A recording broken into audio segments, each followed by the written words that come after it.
Hello guys, so let's carry on. So we worked on our MCQs and I hope you saw the video.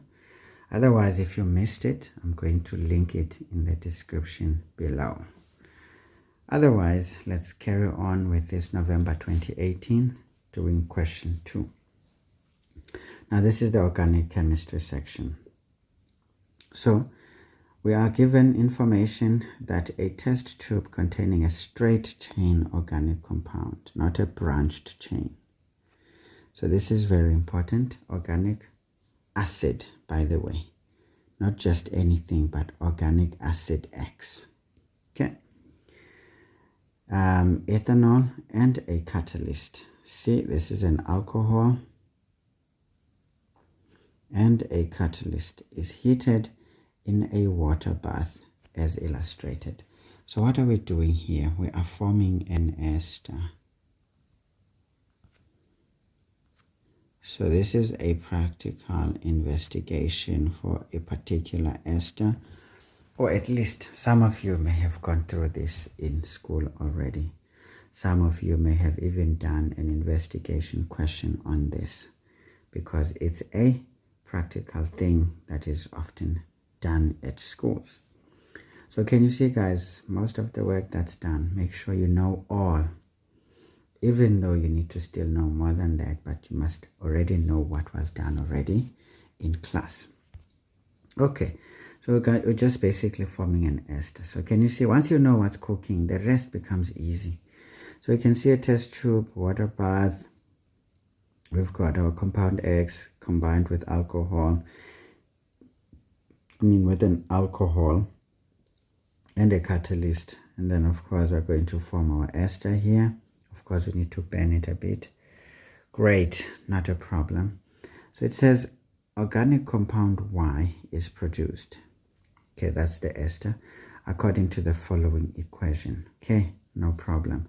And clearly seeing that the byproduct is water, it definitely confirms that this is esterification indeed.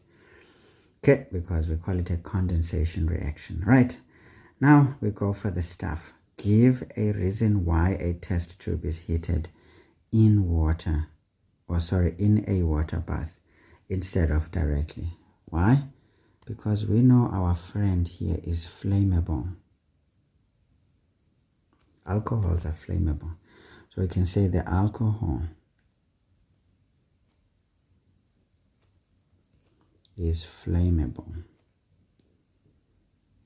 or highly flammable. In fact, let's put it that way, is highly,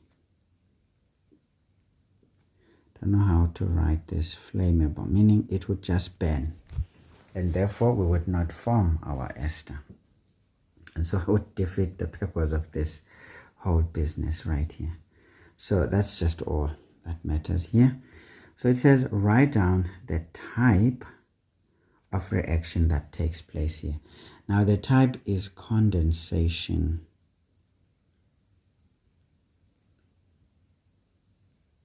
Reaction, right? But the name is esterification. So please know the difference between these things, because some examiners don't seem to know this, or you can see that they are slacking when it comes to this separation.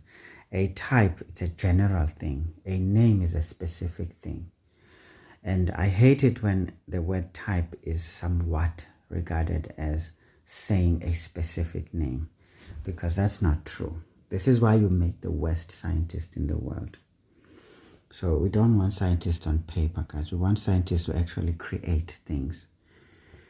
Because we have a lot of these so-called scientists, but we don't even know what they're doing. Anyway, let's leave that one, because I will sound a little less mysterious by the minute. Okay, we need to write the formula of the catalyst needed. We know that the catalyst is H2SO4. It's sulfuric acid, but this time we need the formula. Okay, if you write the name, you are dead. Okay, Now, the homologous series to which compound Y belongs, it's esters. Right? Easy marks. Now, the molecular mass of compound Y is 144 grams per mole, and its empirical formula is what is this? Its empirical formula is C4H8O. Okay, that's already saying we are not wrong here. So determine the molecular formula of compound Y. Okay, now what we need to do is to take this mass and divide it by this mass. Because remember, this is the simplified ratio, mole ratio, than it is on the molecular formula. So the empirical formula is the simplified mole ratio of substances in a compound. So let's find the molar mass here. What is the molar mass? Carbon times 2. 12 times 2, that's 24, right? Now times 4, okay, 12 times 4, sorry, not 2. So that's 48. Hydrogens, it's just 1, so plus 8, right? And then oxygen is 16. So we've got, so this is 12 times 4 plus 8 plus 16. So this gives us 72 grams per mole. Right. 72 grams per mole. Okay, this is what we do. Then to get the ratio here that takes us to the molecular formula, we will take that mass. I don't know what we call it. So we can say the ratio, I don't know, guys. Yeah, this is crazy, man. This is crazy. So we can say the ratio, I don't know what to say. Ratio of what? The ratio in the empirical formula. Okay, maybe let's say the ratio of these substances, or what we need to multiply them by. It's going to be the mass, the actual mass divided by this theoretical stuff, whatever this is. So we're going to say 144 divided by 72, which is going to be 2, right? Yes, is a 2 mos. Is a 2 mos. So once we get this 2, we can say, therefore, our molecular formula, our molecular, our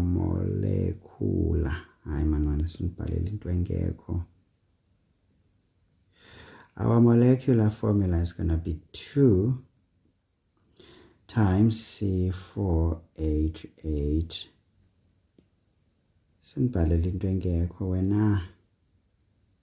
O, which is going to be C8H16 O2, and an ester must have an O2, right? So guys, I don't know, I just tried to make it look like a calculation, but yeah, whatever. It is not really a necessity for this situation. Of course, to get this dude is key, and to give us that dude complete is the answer. So that's how we answer this question. Right. So let's have a look. Write down the IUPAC name for compound Y. Well, the IUPAC name is that we just count the carbons. Remember methanoate. What is this? Methyl methanoate, right? Now we look at the, we look at the alcohol, because the alcohol will give us the methyl group when it loses the OH. So can you see? That's the one. So we know that the number of carbons are 8, but 2 of them come from the alcohol. So this is going to be ethyl.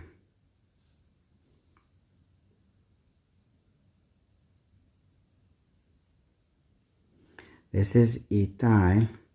Now we have 6 more carbons. It's going to be hexanoate. So this is ethyl hexanoate.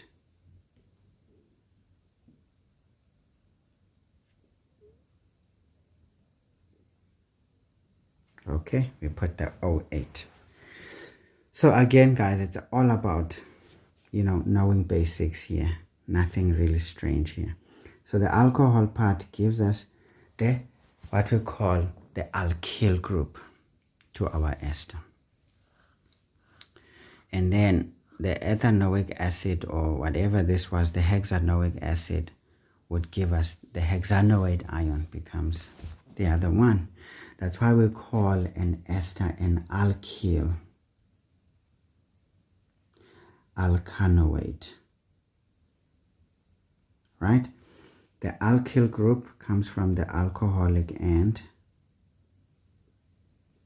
and the alkanoate comes from the carboxylate ion. All right, easy. Know these things, people. There's no excuses here. Write down, okay, of course, this one is 2 marks for knowing the ethyl part, the ethyl part and the hexanoate part. Right, write down the structural formula of the organic compound X. Well, it's hexanoic acid. So this is 1, 2, 3, 4, 5, 6. So this one will carry stuff like this. It's done. So we've got hydrogens.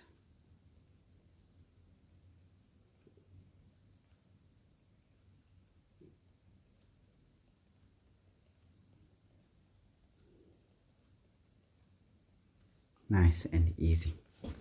Okay, so this is it. It is the one. So we get 2 marks here for the functional group, knowing where to put it on carbon number 1, because wait, we put it on carbon number 1. This is number 1 carbon. The rest comes from wherever it comes from. Okay, all right, so functional group and the rest of the chain, basically seeing all those hydrogens. Nice. So guys, these are easy marks. Again, you see, easy 10 marks, no sweat, just knowing the practical investigation, which should have been done in the lab at school, and using a bit of your knowledge, of course, of knowing what to do when questions of this nature is like this. Okay, just double check this if it is done this way. Of course, guys, this very same document that I'm working on has memos at the end, so one can just scroll down. I'll actually attach a link to this document for those who are not my students. When I say not my students, those who don't attend my classes, because those who do, we have a WhatsApp group. I've already shared this document, so they know what to look for. But I don't like to look at these memoranda before doing these questions for my students, because I need my students to appreciate where we struggle so that they can see where the problems lie. Otherwise, if I come prepared, having seen all the answers, then I will not be able to be defeated. And of course, I still need to demonstrate what makes people lose. So I'm lucky when I actually struggle to answer a question adequately, but seemingly having the right approach, so that my students can actually understand that not knowing everything is a crime, and also knowing it all is not enough sometimes for a particular question. There are some technicalities, meaning a little bit of skill, a little bit of dynamicity by the student is necessary. And remember, skill is acquired, guys. You're not born with it. You're only born with talent. So talent can only make you noticeable, but it will certainly not make you excel. But once you combine skill and talent, you are unstoppable. Remember that. Anyway, we're not motivating people here. At the same time, we're not crushing their dreams. Let's go to the next question. Of course, I'm going to treat all these organic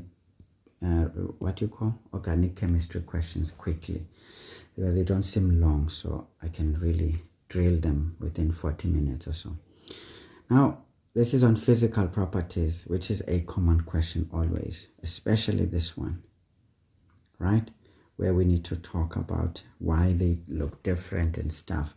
And of course, the answer to this question is always easy, guys. And these are just free marks. It's never difficult. But let's go through it nicely. The boiling points of different organic compounds are given below. We have compound A.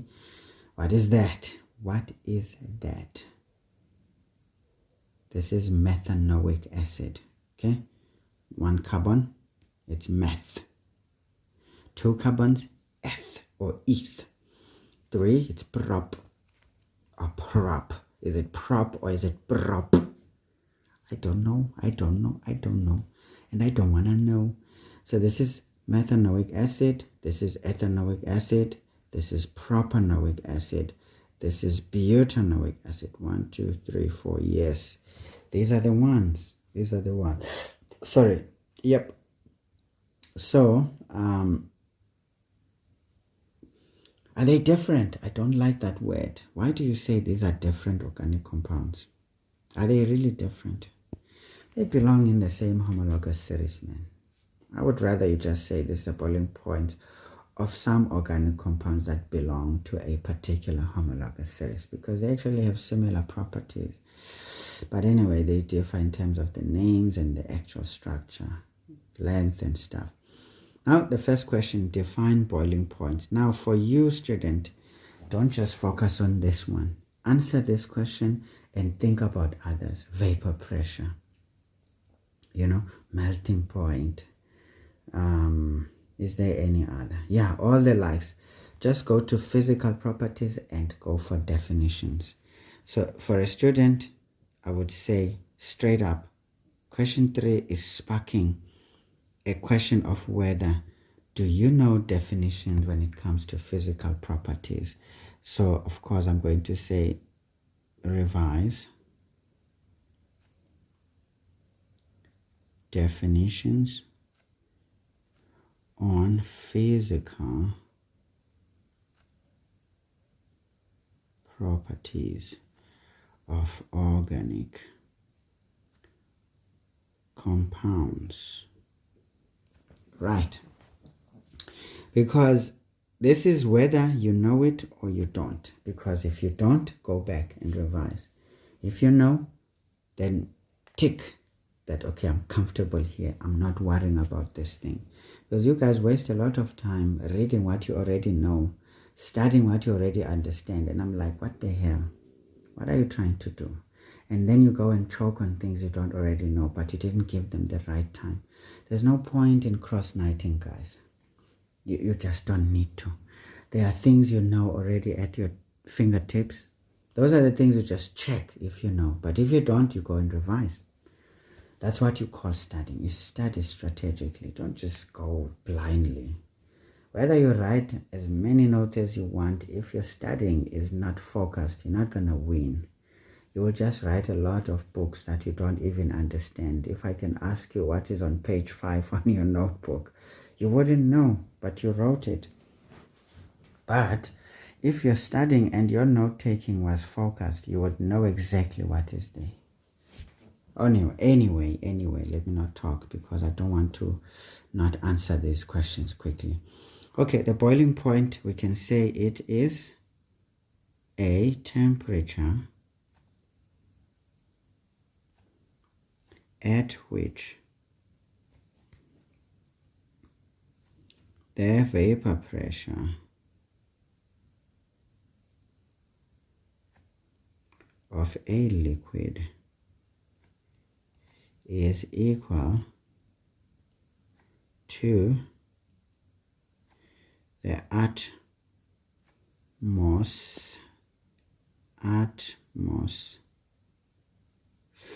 pressure. Right. That's the right definition of a boiling point. It's when the vapor pressure of a liquid, it has to be a liquid substance. Nothing boils unless it's liquid. So it's when the vapor pressure of a particular liquid is equal to the atmospheric pressure, because it means the atmospheric pressure now is oversaturated with this liquid. and so it will boil. Okay, great stuff. Right, so we name the functional group of these. Of course, we saw that these are carboxylic acids. So the functional group, the name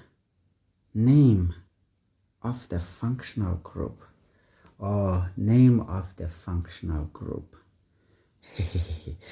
So what do we say? We say it's the carboxyl group.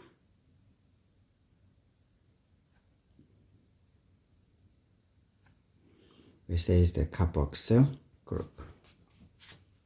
All right.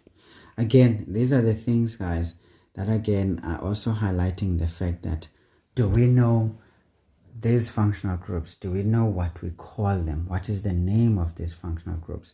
If you know these, good, check, you are ready. If you don't, go and double check so that you can check that box and you walk into that exam knowing that you have enough tools to handle it. The IUPAC name of compound C. Well, we saw that there's 3 carbons, so this is propanoic acid.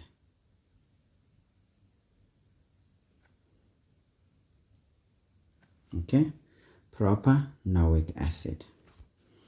Right, the structural formula of the functional isomer. Wow, we need the structural formula of the functional isomer of compound B. Now we know that functional isomers of carboxylic acids are esters.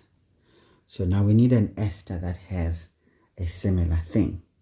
And we know very well what that ester is.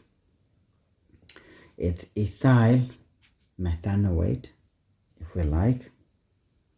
Or we can say it's methyl ethanoate. Either one of the two.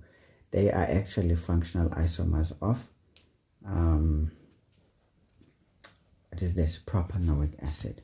So I'm going to answer this question here, right here. So we wanted the structural formula. So this could be methyl ethanoate. Wait a minute. It could be methyl. Now this is what is going to be the link here.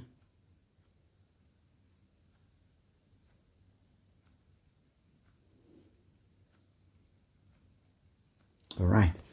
So this could be either methyl ethanoate or just do one. It could also be ethyl methanoate.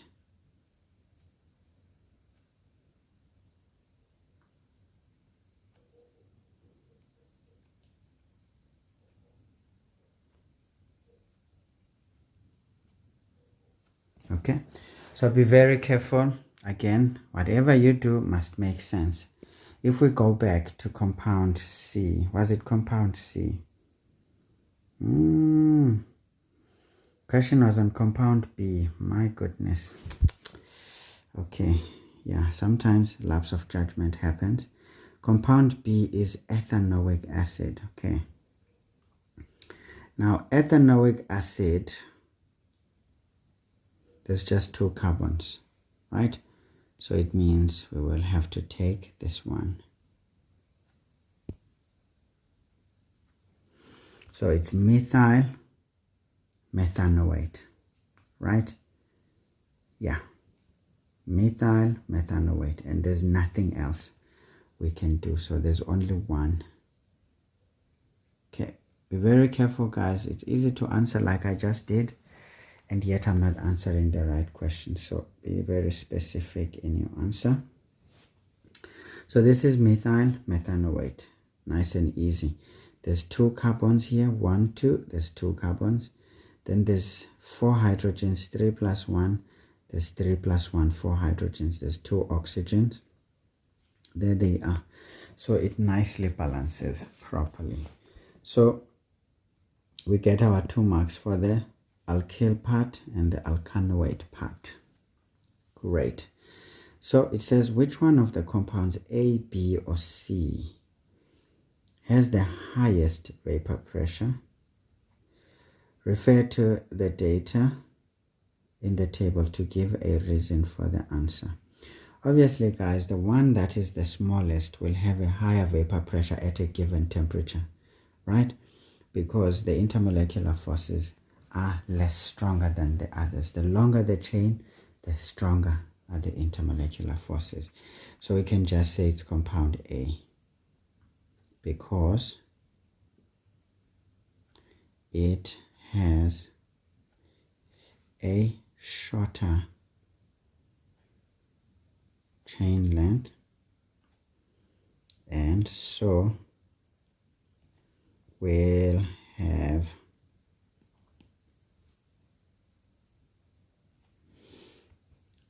a lesser strength,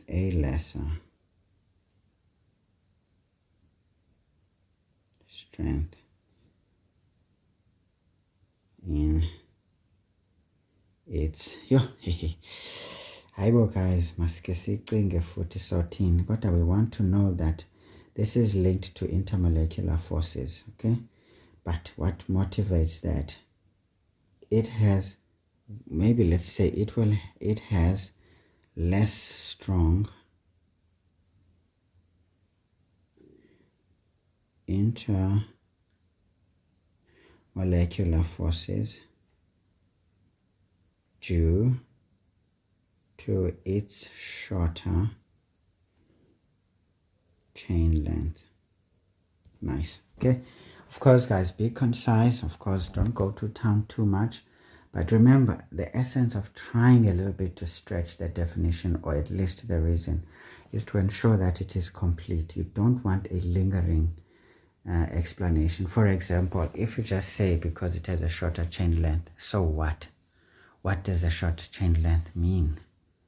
Why? Because the intermolecular forces are going to be less strong. Oh, I understand. Can you see? Answer in such a way that no follow-up question should be asked. Okay, that's how you know the answer is complete. Of course guys, in the English class you should pay attention. Don't think because it's languages it doesn't matter. Remember, we use languages to communicate our knowledge, so we need to carry the knowledge together with the language proficiency so that we can be able to communicate. For example, here, when a question is asked, remember this is a specific question here. So we need to give a specific answer, and a specific answer must not have loopholes for further questions. Answer so that no second question can come about the same issue. If you say it has less strong intermolecular forces, not forces, please guys also write something and then read it again, because the mistake we do, we just write and go. Whatever you write as a student, you must read again, because you will see that there will be missing letters, wrongly placed prepositions, and linking verbs, all of those things. We need to write properly. I know a lot of your teachers do the cryptic thing of writing, and yet they are supposed to be exemplary. Unfortunately, guys, we cannot go about the bush on this one. It has to be stated. They are lazy. And unfortunately, their laziness is going to be transmitted to you guys. This is why you guys are so difficult to handle at times, or even to understand. Let me put it that way. Maybe to handle it's another story, but to understand. It's easy to actually handle you. Why am I saying that? It's actually easy, but to understand you guys, it's a bit challenging. Because guys, you are living in the world where technology is almost everything and it's accessible to almost everyone.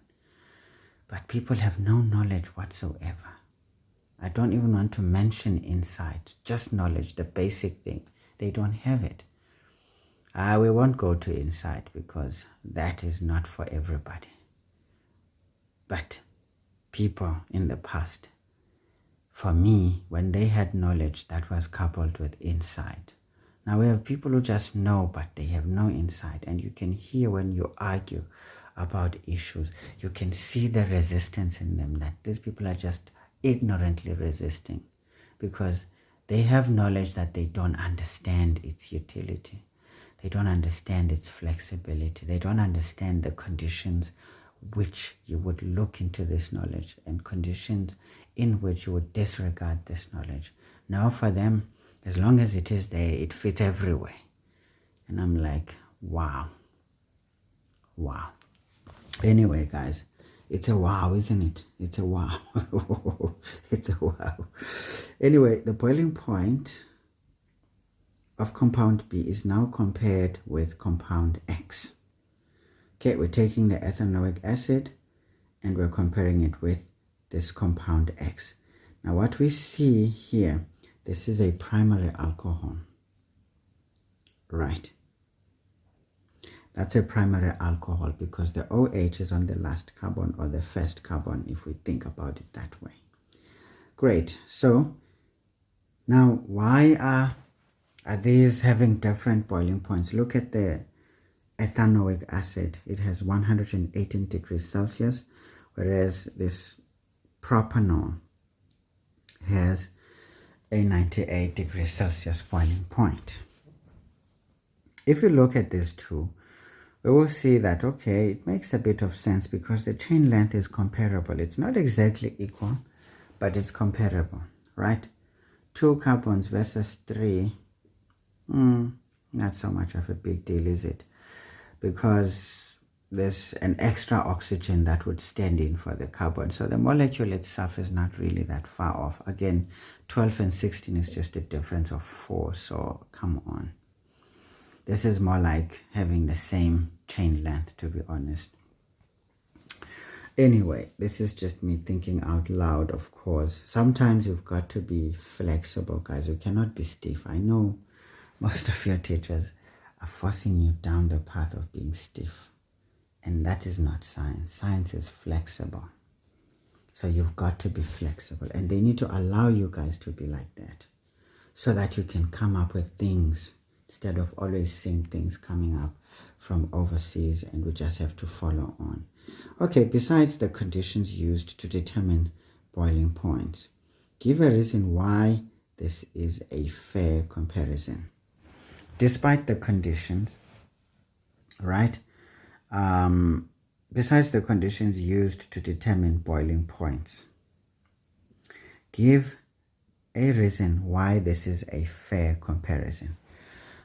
Well, as I just said to you guys, if we just check the molecular, or should we say the molecular mass, this is carbon 2 in the ethanoic acid, so there's 12 times 2, right?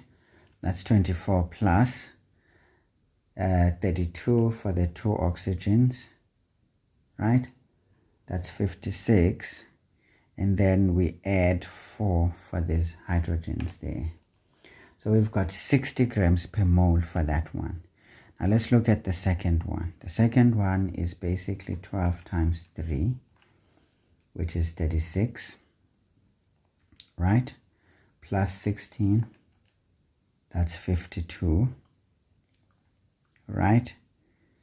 Now the hydrogens are 5 and 6, so we add 6 plus 6. Can you see this is 58?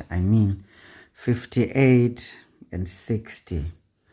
You can see that the molecular masses are more or less the same. So I would lean towards that because, yeah, we can talk about other things, but I think the molecular mass here is quite comparable, unless I'm missing something. I would say that the molecular mass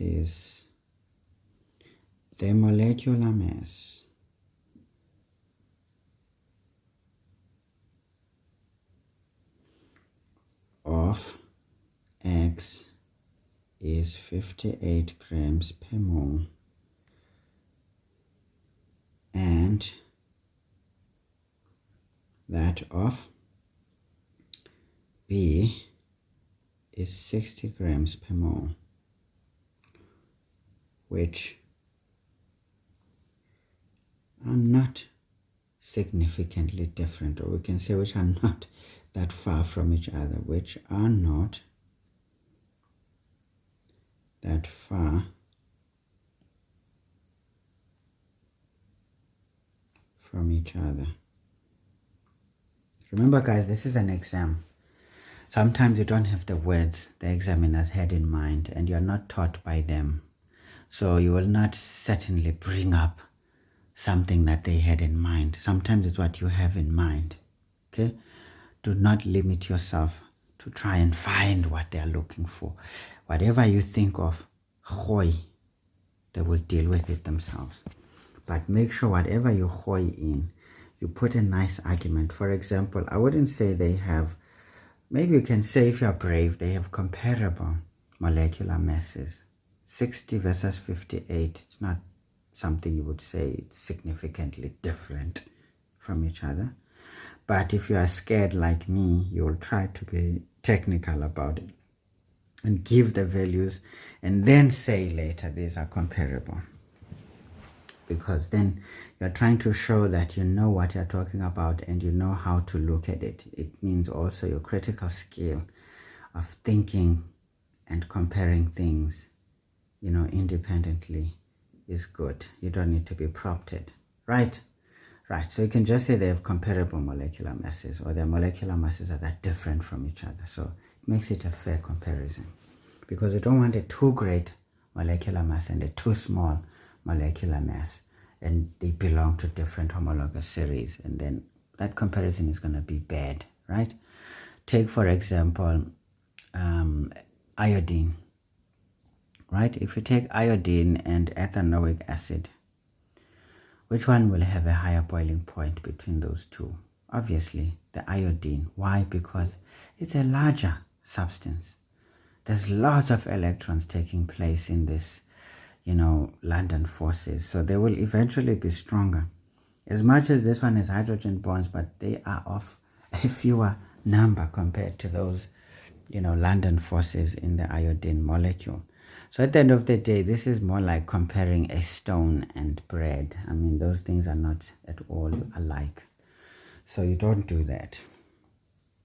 You don't do that. So this is why, in fact, this is what I would say, that they have comparable molecular masses because they're not that different from each other. And I stated exactly what I'm talking about by actually calculating their individual molecular masses. Right, it says, is compound X a primary, secondary, or tertiary alcohol? Give a reason for the answer. It is a primary alcohol.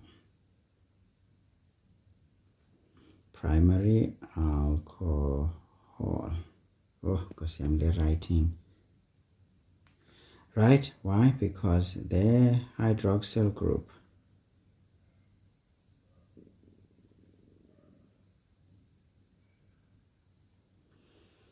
is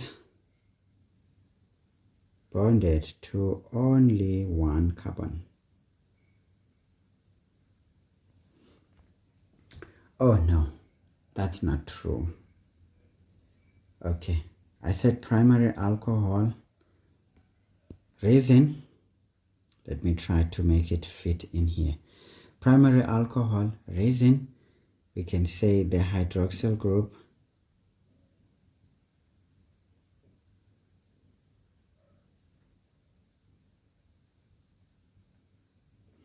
is bonded to a primary carbon. Or we can say the carbon bearing the hydroxyl group is bonded to one other carbon. That makes it a primary carbon. But sometimes to just put it a primary carbon, it simplifies a long story. So the hydroxyl group is bonded to a primary carbon. What is a primary carbon? Is a carbon that is bonded to only one other carbon in the chain.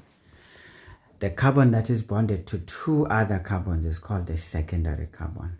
The carbon that is bonded to three other carbons is called a tertiary carbon. Right? Right. This is easy. No questions about it.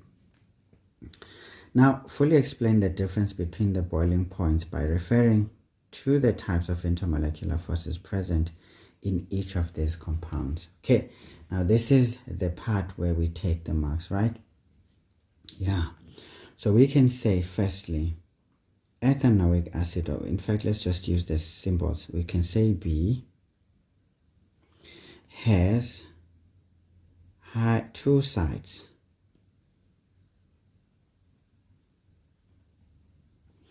for strong hydrogen bonds, then, in addition, has two, B has two sites for strong hydrogen bonds in addition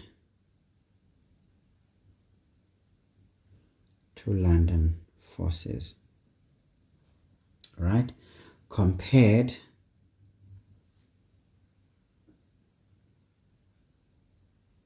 to only one site for strong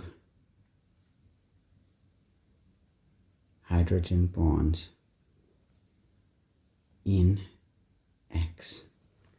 Right, so both they have strong hydrogen bonds as well as London forces, but B has two sides compared to X in terms of the strong hydrogen bonds. That's the first thing we say. The second thing we say, we'll then say B will require more energy to separate its molecules than X. You can say therefore B will have a higher boiling point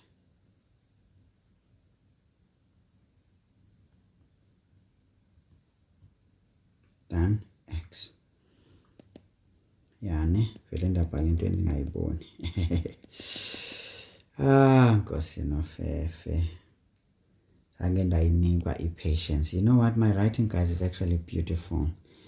I noted this thing when I wrote, when I'm not in a hurry and under no stress. So you can say therefore B will have a higher boiling point than X, right? So basically this is the key argument here, that there's two sites for strong hydrogen bonds in addition to London forces. Okay guys, so they want me back in there, so let's finish up this question. So basically stating that there's two sites for strong hydrogen bonds as well as some weak, sometimes they say weak London forces, but by mere fact of saying London forces, they are weak. Now compared to only one site, stating that there's only one site, sorry, for the other one, essentially, maybe I'm giving too many marks here. Yeah, this is good. Then this one has one site. That's a strong comparison for the strong hydrogen bonds. Of course, they have weak London forces together. I would give 2 marks. The energy requirement, that's a mark, and the conclusion would get a mark. Sometimes yes, sometimes no, right? As for the conclusion. So this is how we get those easy 15 marks, guys, in the bag.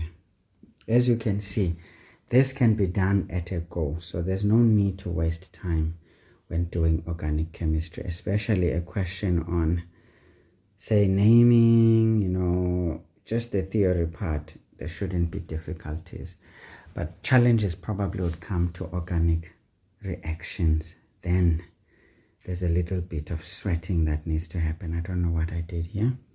A little bit of sweating will have to occur. All right. So guys, I think we have done due diligence for that question.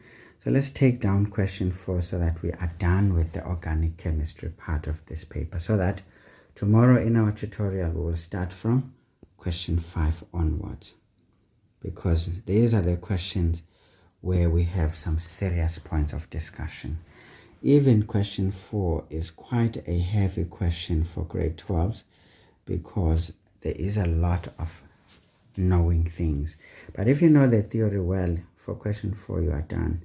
Even for question 5, 6, and 7, if the theory is strong, I promise you guys will pass those questions with distinction, by the way.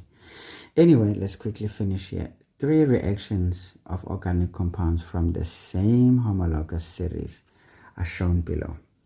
Now we can see A and E, A and E. So these are alkanes. Now what reactions do alkanes participate in? We know that alkanes, to begin with, alkanes are saturated hydrocarbons. So they can only undergo substitution reactions. Perhaps elimination, yeah. They undergo substitution reactions. I'm just saying reactions and elimination. Elimination reactions. So at least these are the only 2 that we know alkanes undergo. So let's have a look. To an alkane we add a halogen. So we end up with a haloalkane. And of course this is going to be the inorganic part. Because remember, we will lose a space of hydrogen by adding the bromine or the bromide ion. And so this is going to be hydrobromic acid or hydrogen bromide. So P is going to be HBr. So this again is going to be a test of whether you understand how to write chemical formulae and exactly how to predict them. So this is going to be P there. Now, let's have a look here. How would we know that this 2-bromobutane is going to be the one? Right. Why do we know it's going to be on the second carbon? Because the primary carbon is very stubborn. It never lets go of its constituents or substituents that easily. So it holds on to its hydrogens, but the secondary carbon is confused because it feels like it's stable, so it just sheds easily, I guess. You know, people who are stable, they tend to think they can just give away everything and only later to cry. So don't be a secondary carbon. When you're stable, be as stubborn as a primary carbon. Anyway, guys, so we know that that's going to be on carbon 2. Because this is the one that has the least. But of course, there's plenty of them. So the question is a butane, for example, 1, 2, 3, 4. Remember, this would have been the molecule.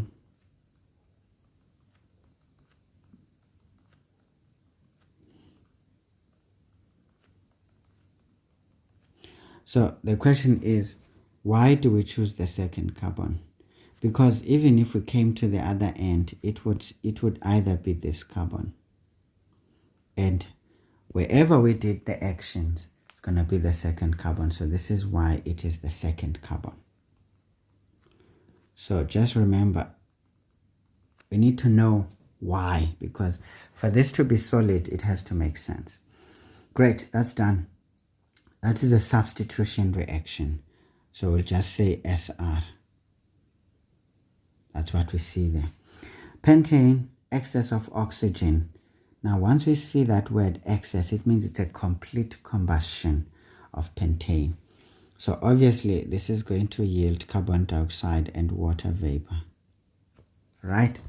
Right. That's the product of a complete combustion. So we can just say this is a combustion reaction. Combustion reaction. And in fact, this is complete.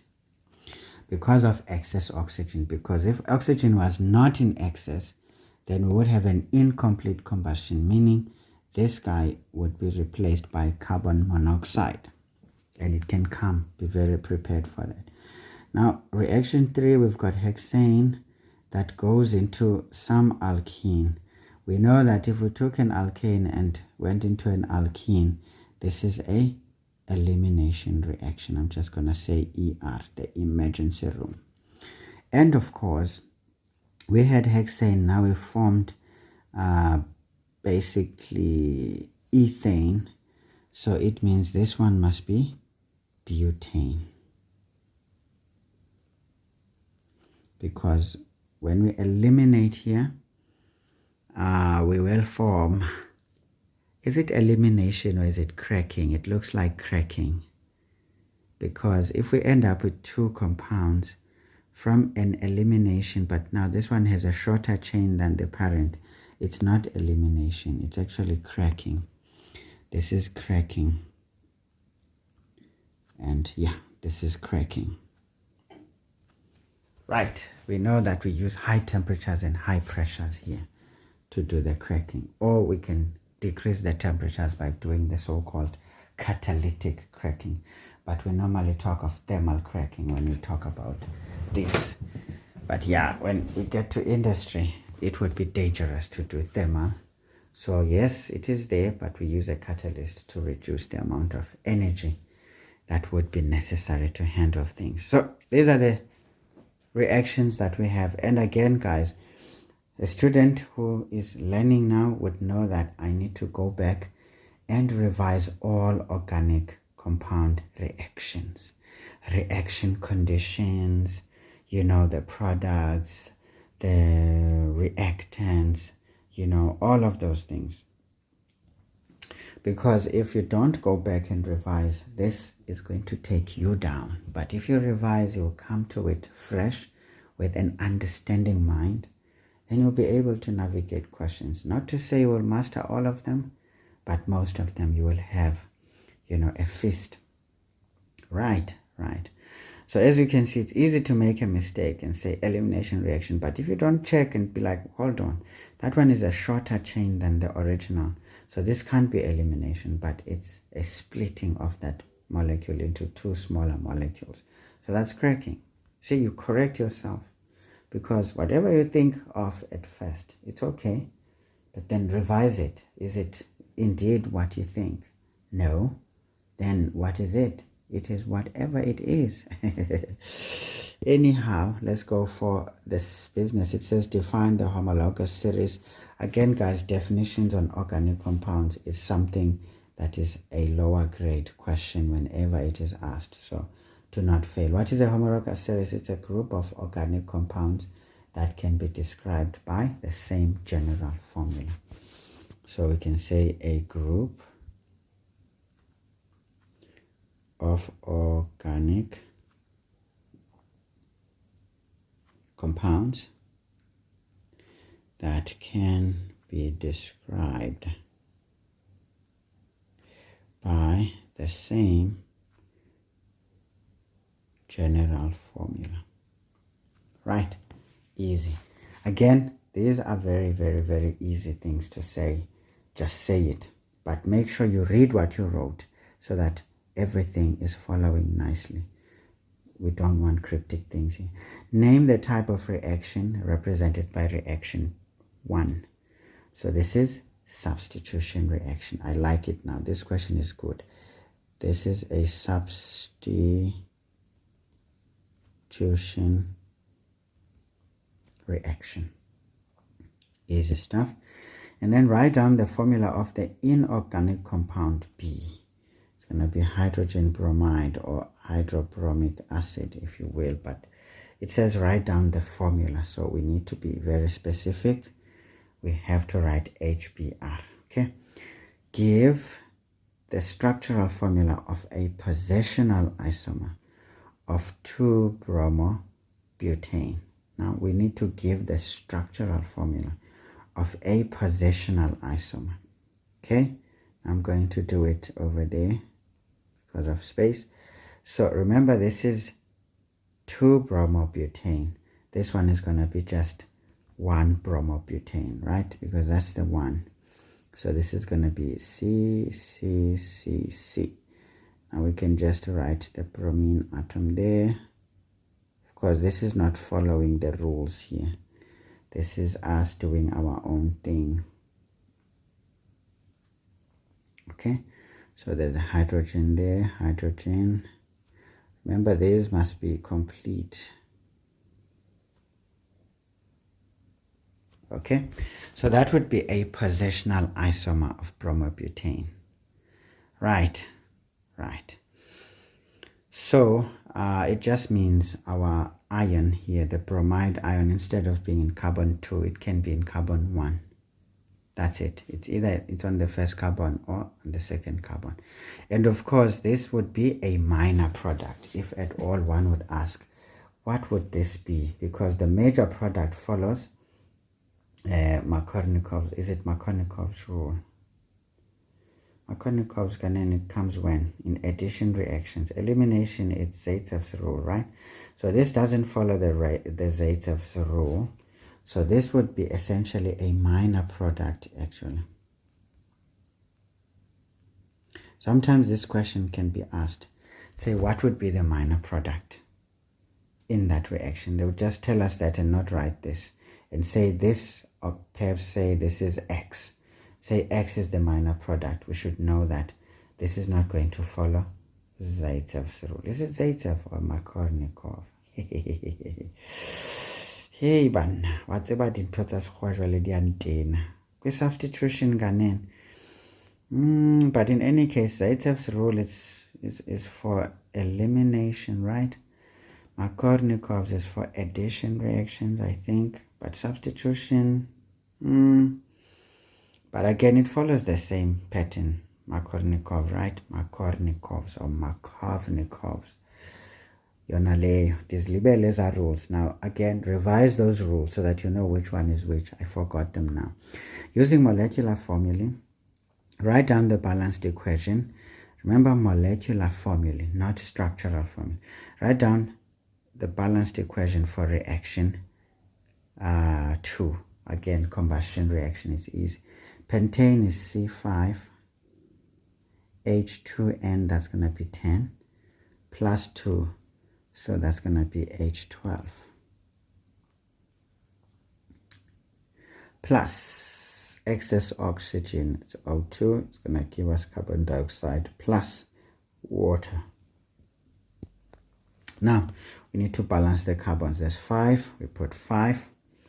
Then, hydrogens, there's 12. We've got 2. We put 6.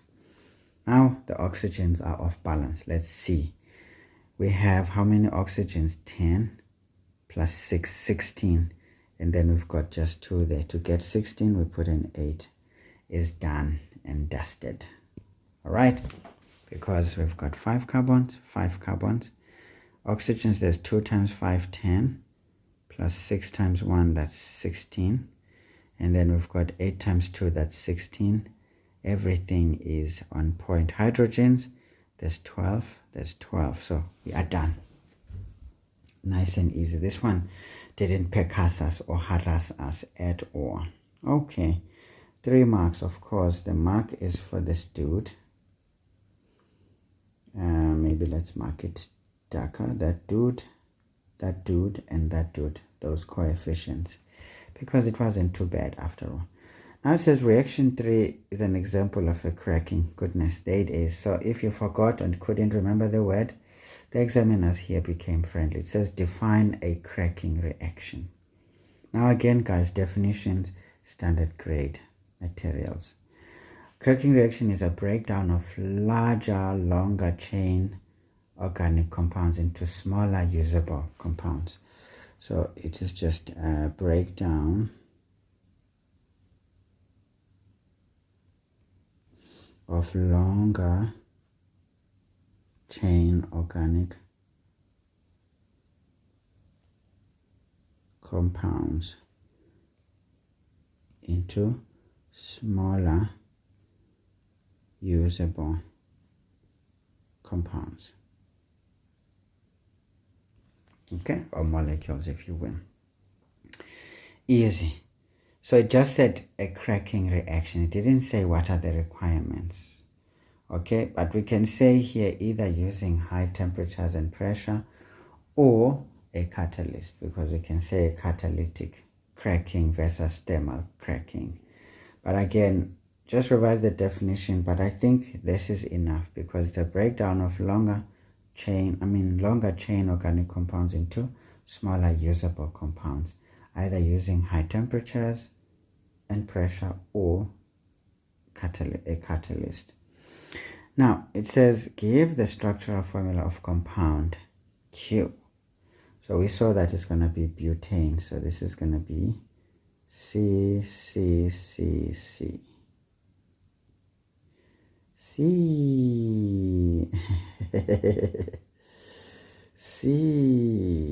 Hey madoda kumbuza ngisemancane. Anyway, so that's butane, guys. Just the structural formula of butane. No issues there. In fact, I don't like the way it looks here. Shouldn't be overlapping things. So we're going to pull it down here. So this is 1, 2, 3, 4.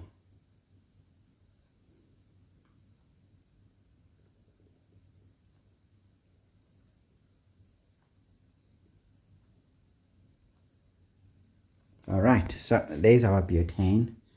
Nice and easy. All right, good. Okay, all right. So, yeah. It is the one. Now, 4.2 organic reaction still. Now, this is those ones that need us to exercise our charisma a bit. Okay, I took an hour, guys. I wasn't planning to do this, but you know the talking. Sometimes I was supposed to finish this in 40 minutes, which is possible, by the way, if you're not talking too much like I do. Study the flow diagram. 2-bromo, butane, and then we are doing hydrolysis. Remember, a haloalkane under hydrolysis will form an alcohol. Okay, this should be the major product. And then something happens here, and then we end up with an alkene. So when you take an alcohol into an alkene, we dehydrate it. So this is an elimination reaction, specifically dehydration reaction. Right, so this is easy. Write down the IUPAC name of compound R. Now remember, this is on the second carbon, so it's going to form a secondary alcohol. So this is going to be butane 2-ol.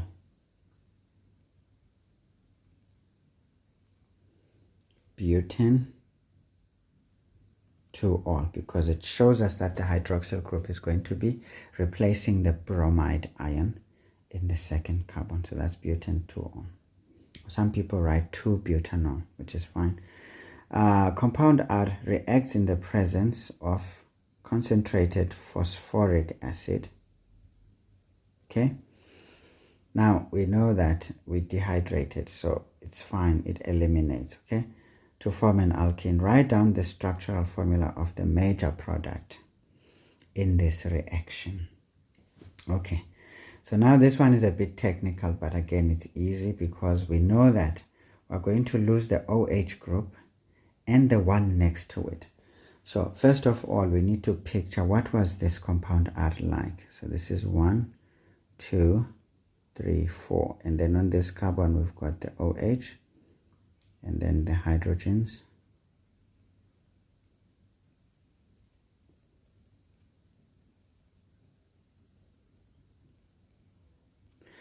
Now, Zaitsev will say that we will lose this guy. Right. But now we're going to lose it with its neighbor. But of course, these neighbors are the ones that says, hell no, we don't lose. In a battle, we win. So will lose. I mean, the poor ones, they become poorer. So this is Zaitsev's rule. So this means our answer, remember you write the answer only now. We'll have 1, 2. Now remember, when we lose those two, we'll form a double bond there. So it's going to be like so. And then like so. So of course we're going to have hydrogens. There's only one hydrogen surviving because, yikes, the OH disappeared. Perhaps since we doesn't really matter honestly where it is. And then this guy also loses one hydrogen. I'm just going to choose the trans orientation of those hydrogens around the, what you call, the double bond. But you can also do the cis orientation. Cis when these are on the same side, we call it a cis. And then trans when these are on either side of that bond, essentially considering the horizontal axis. You will learn these at university. Yeah. So this is basically but2-ene. In fact, yeah, but2-ene. But2-ene. Great. So this is the one, but now the question said structural formula, not the name.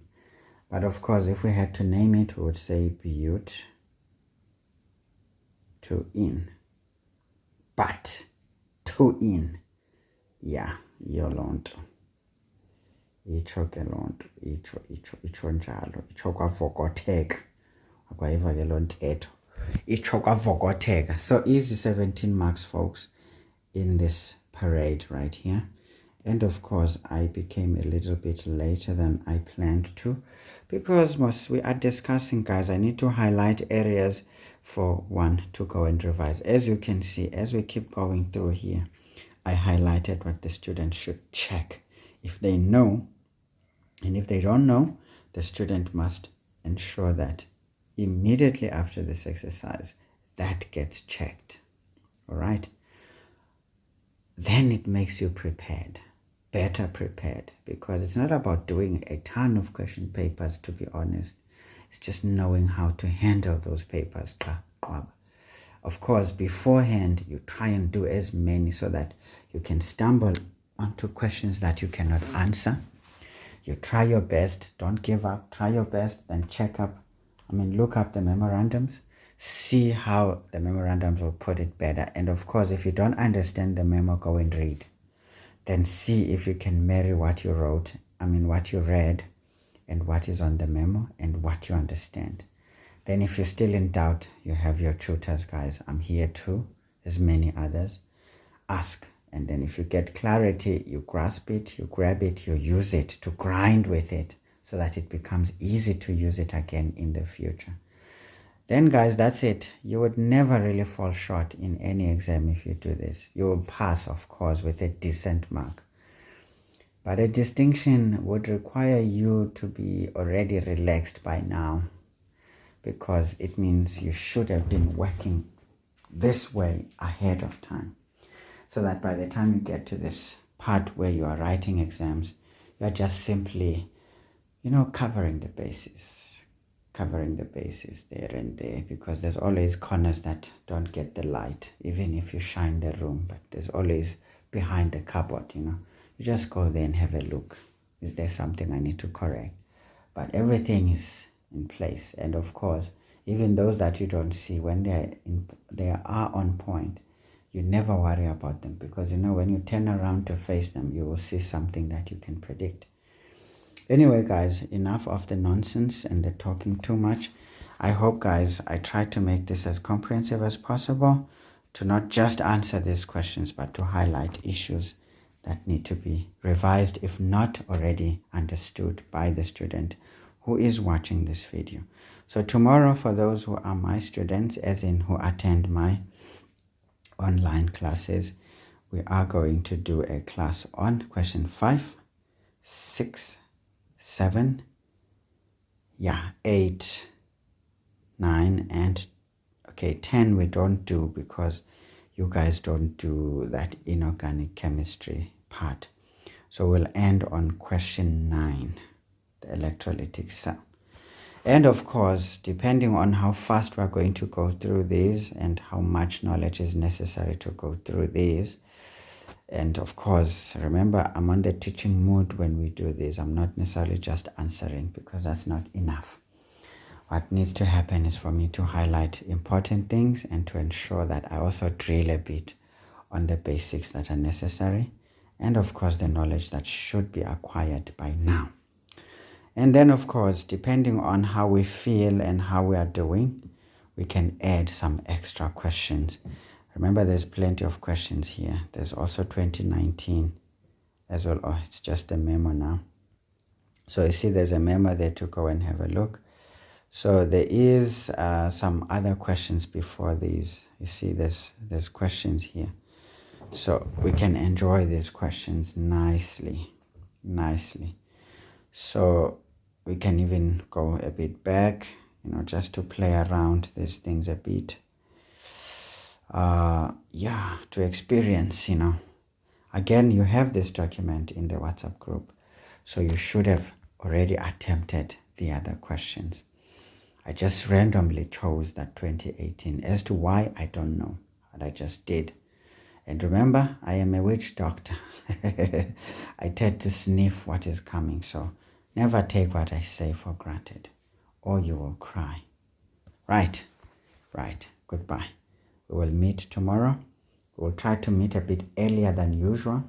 If you guys can handle 5 p.m., I would be happy, because we can then be able to cover all those questions and many others that you may wish for us to have a look at. Otherwise, goodbye for now.